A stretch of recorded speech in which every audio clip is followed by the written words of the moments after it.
The palace was too quiet. Not a single drumbeat, not a single murmur from the guards. Even the wind held its breath. It was the kind of silence that warned you something dark was about to happen. I walked in with Obinna at my side and Mama F behind me. Every eye turned. Every whisper hissed like a snake in the grass. In the middle of the palace, the council sat. All 12 elders. And Princess Onika, with her gold wrapper and smug face, stood beside them like she already wore a crown. Adanna, daughter of Neka, the head chief began, adjusting his wrapper. You have been summoned to answer questions that concern the throne and your late mother's hidden bloodline. I stood tall. I'm not here to fight for any throne. Yet here you are, Onika sneered. Holding charms in your pocket. Sleeping in the healer's hut. Manipulating the weak with pity. I clenched my fist. I never asked for pity. I asked for truth. Oh really? Her eyes burned. Then let's speak the truth. Shall we? She turned to the council, pulling out a thin leather scroll. This, she announced, was found in the old king's archives. It contains an agreement signed by Adanna's mother. She was promised to marry Chief Ejeku's son. A gasp tore through the room. But she ran away like a thief in the night. Not just with shame, but with a stolen charm. A royal charm. My heart skipped. That's a lie. Princess Onika's voice rose.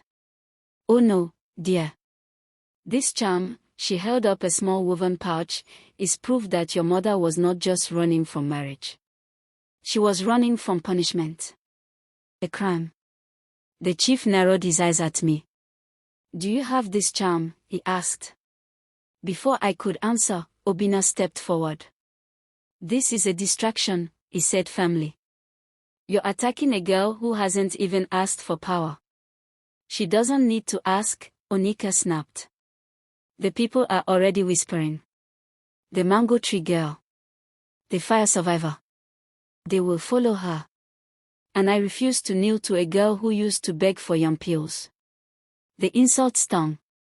But I didn't flinch.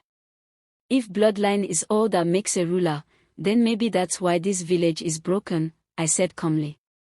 You all sit in silence while people like me are beaten and starved. If this charm was stolen, why didn't my mother ever use it to rise? Silence. Deep. Heavy. Because she knew, I continued, voice shaking, that power without compassion is just poison. The chief leaned forward. Do you have the charm or not? I reached into my wrapper and pulled it out. Not to hide. Not to use. But to show them I had nothing to fear. Yes. This is what my mother left behind. Not to harm anyone, but to protect me. Onika's face twisted. Then hand it over. Now. No. The crowd stirred. You defy the council, she barked. I'm not here to serve your hunger for power, I said, louder now. If you want to kill me for carrying my mother's blood, do it now. Silence again. Then a voice from the back. You won't touch her. It was Chief Olanma. One of the oldest, most respected elders. She may not want the throne, but she speaks with more heart than all of us combined. Onika's jaw dropped. Another elder nodded. And another. And just like that, the tide began to shift. But Onika's eyes. They promised war.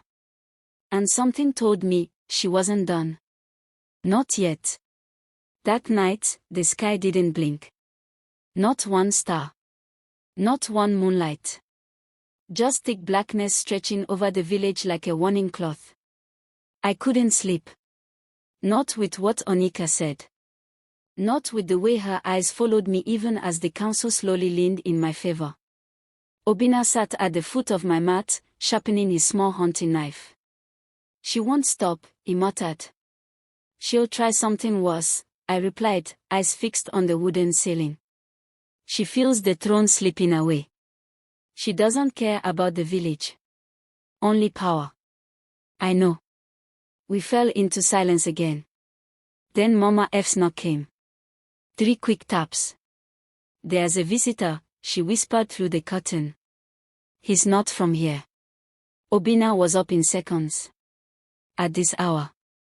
I stepped outside, wrapping my old scarf tighter. A man stood at the edge of the compound. Tall, dark, with a face that didn't smile. He wore a red feather on his head and a black wrapper that barely rustled in the wind. Who are you? Obinna asked. The man turned slowly. A messenger, he replied. His voice was low, like thunder hiding behind clouds. From where? From the river hills. Sent by Princess Onika.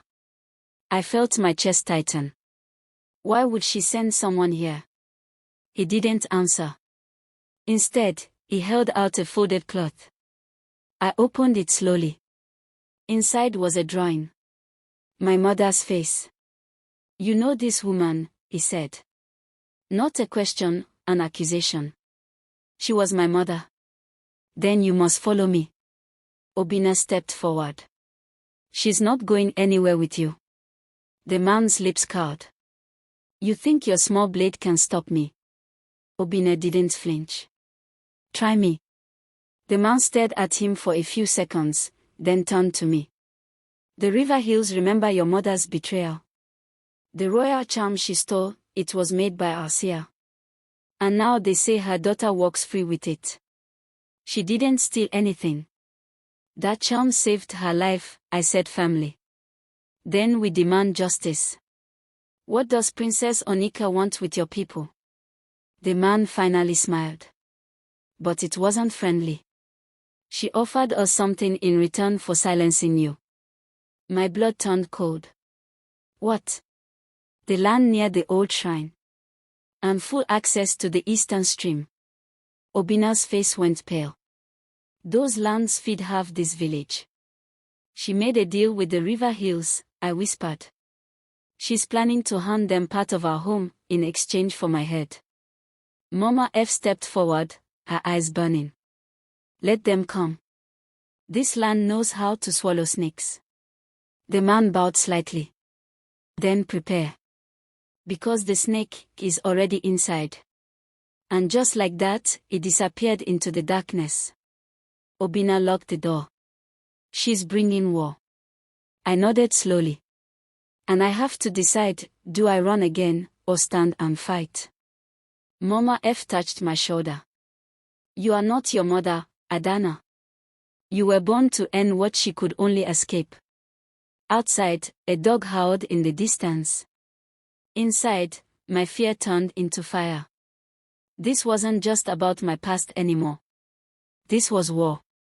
And Onika had just made her first move. By morning, whispers had already started crawling through the village like ants after rain. They say River Hills warriors were seen near the eastern stream. I saw one at Mama Chika's store. Bought pepper but didn't speak a word. Onika is gathering something dangerous. I listened to them all while carrying water from the stream, keeping my head low.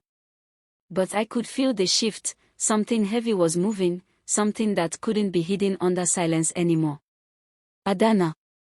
Obinna called, jogging toward me. His shirt was wet, his chest heaving. They're everywhere. 3 of them followed me from the market. Dressed like traders. They're watching us now, I whispered. He nodded. And waiting. For what? For someone to break. As we returned to Mama F's compound, I noticed it. The strange boy leaning against the fence. He was maybe 17. Too clean. Too still. His eyes didn't blink when I looked at him. Obinna reached for his knife. That one isn't from here. I know. We didn't speak to him. We just walked past. But inside, I was shaking. Onika wasn't just making threats, she was planting watchers in the cracks of our lives. Mama F sat with a bowl of cowpea, eyes scanning the road. Head Chief Obidike was visited last night. His guard said a woman came in red, no feet touched the ground. My eyes widened. You think Onika's using spirits? Mama F shook her head. I think she's using fear. And fear moves faster than fire. Suddenly, a knock. 3 hard bangs. We froze. Obina opened it carefully. It was Neka, the kind woman from the cloth store. They've taken Chisholm, she whispered. What? I rushed forward. She was asking questions about the River Hills visitors. They grabbed her near the banana trees and dragged her to the old school compound. Obina grabbed his cutlass. Let's go. No, I said. Not yet. Adanna. They want us to rush. To act with fire. If we go now, we'll walk into a trap. Then what? I looked around. We spread our own watchers. Mama F, tell the women who trust you to keep eyes at the stream, the market, and the shrine. Obina, gather the boys from the hunter's lodge. Quietly. We move like ants, not like thunder. Mama F smiled. Your mother would have said the same thing. As they left, I stood alone for a moment. My shadow stretched long in the setting sun.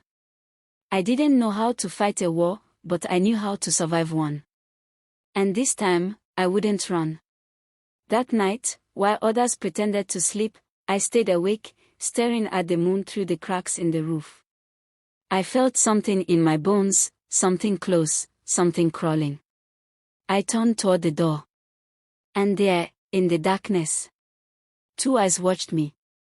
Cold. Still. Hungry. The eyes didn't blink. They just hovered in the dark, locked on me like a curse. I reached slowly for the clay lamp, my fingers shaking. My heart was pounding so loud I could barely hear the silence. I lit the lamp. Empty. The room was empty. No one. Nothing. But I wasn't dreaming. I felt it, I knew someone had been watching. I ran to the door and opened it quickly. Obina wasn't there. Neither was Mama F. Just the quiet night, humming with hidden things. Obina. I whispered, stepping into the compound. No answer. I moved quickly to the back hut where he slept. I knocked once. Twice. Still nothing. Oben. The door creaked open. He wasn't inside. But his cutlass was. Still sharp. Still bloody. My breath caught. And then I saw it, the folded cloth on his mat. My heart froze as I picked it up. Inside was a piece of dried kola nut wrapped in red string. The mark of River Hills warriors. No, I whispered, stepping back. He wouldn't. He couldn't. Footsteps behind me. I turned sharply. Obina. Adanna, he said, a little too calm. Where were you? He paused. Just walking. Couldn't sleep. I held up the cutlass. With blood on this? His eyes dropped. Then slowly, he lifted his hands. It's not what you think. Then tell me what it is. He opened his mouth, but his voice cracked. I followed one of them. The boy who stood near Mama F's fence. He met someone in the bush, it was Chisholm. I blinked. What? She was taken. She wasn't taken. She led them here. My knees felt weak. No. She's been working with Onika. She was feeding her everything. Our plans, your movements. My mind spun. But why would she? She said she was promised the market space and a place in the new royal court once Onika takes over. Betrayal. From someone I shared food with. Laughed with. Trusted. What happened to her? I asked. Obina looked down. She attacked me when I confronted her. I didn't want to, Adanna. I didn't mean to. I understood. The blood. The silence. The shame. We stood in silence for a long time. Then I whispered, "This is no longer about survival. It's war now." He nodded. "And it's already inside our walls." I folded the cloth again and placed it on the table. "Tomorrow, we gather everyone. The people still loyal. We prepare." For what? For Onika's next move. Because now, she knows we're fighting back. Suddenly, a loud scream ripped through the village night. A woman. Then another voice shouted, "They've taken Chief Obidike." I grabbed Obina's arm. It had begun. The war for our village was no longer a whisper. It was screaming now. And Onika was leading the noise.